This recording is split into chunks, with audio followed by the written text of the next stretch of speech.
Baik, selanjutnya kita coba ke contoh soal satu lagi. Kali ini terkait dengan perahu ya atau kapal yang ingin menyeberangi sungai yang memiliki arus tertentu. Nah, ini ada apa namanya? Ada simulasinya, ada animasinya. Jadi kita punya perahu di sini, dia ingin menyeberangi sungai ini. Nah, ini sekarang bisa kita rubah ya. Bisa kita rubah kecepatan river relative to earth, kecepatan sungainya, arus sungai. Ini saya jadikan 3 saja ya.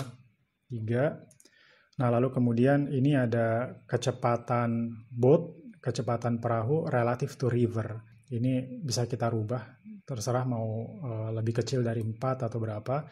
Hanya saja ini maksimal 5 di sini. Kita coba set 4 saja. 4. Nah, dan satu lagi, ini arahnya bisa kita geser. Nah, ini misalnya kita coba arahkan ke miring ke kiri, condong ke kiri, atau condong ke kanan.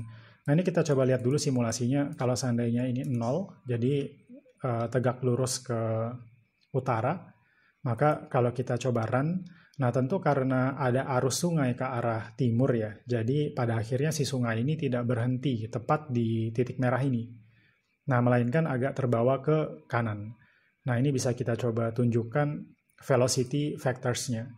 Ini sesuai dengan yang tadi sudah kita bahas ya, bahwa ada 2 vektor yang bermain dan outputnya adalah vektor ketiga.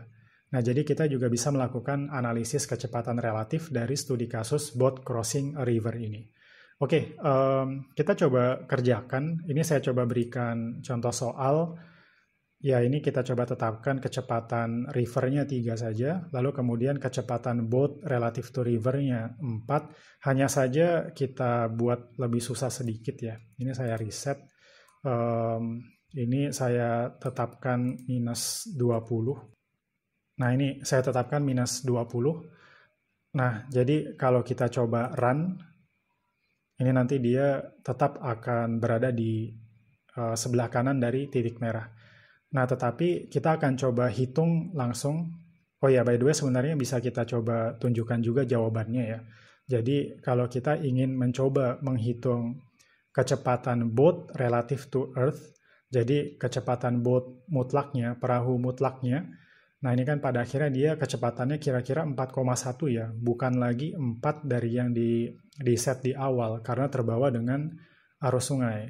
Dan arah akhirnya itu di berapa derajat? Di sini katanya 23,47 derajat.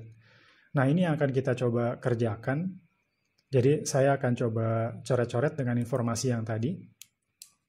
Oke, kita coba kerjakan bertahap. Yang pertama, tentu tadi tahap pertama adalah kita menentukan vektor apa saja yang kita ketahui.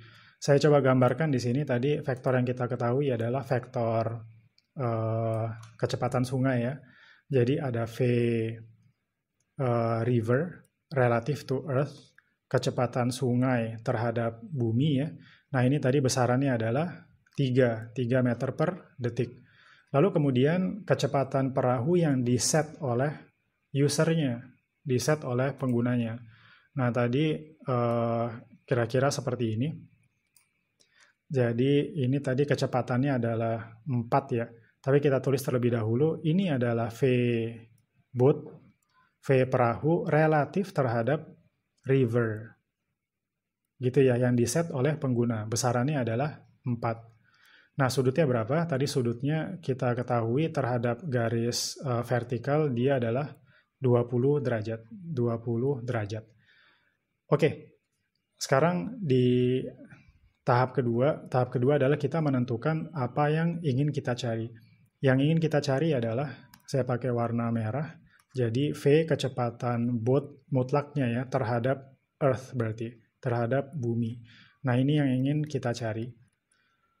Jadi kita perlu coba uraikan boat terhadap Earth ini, bisa kita urai menjadi B terhadap A, B terhadap river, sungai, ditambah V kecepatan river terhadap earth, terhadap bumi ya. Kita coba evaluasi apakah kita sudah punya informasinya. B terhadap R, ini sudah kita punya. Lalu kemudian R terhadap E, ini juga sudah kita punya. Selanjutnya kita ke tahapan ketiga. Tahapan ketiga kita susun ya, kita susun vektornya. Nah ini saya coba, kan ini berarti vektor B terhadap R, yang ini ya. Yang ini kita jumlahkan dengan vektor yang biru. Nah, maka saya taruh di sini vektor yang birunya. Nah, hasilnya adalah saya pakai warna merah.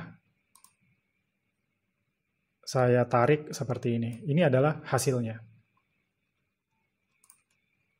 Baik, saya coba tuliskan ini adalah vektor B terhadap Earth, boat ya, perahu terhadap Earth yang ingin kita cari.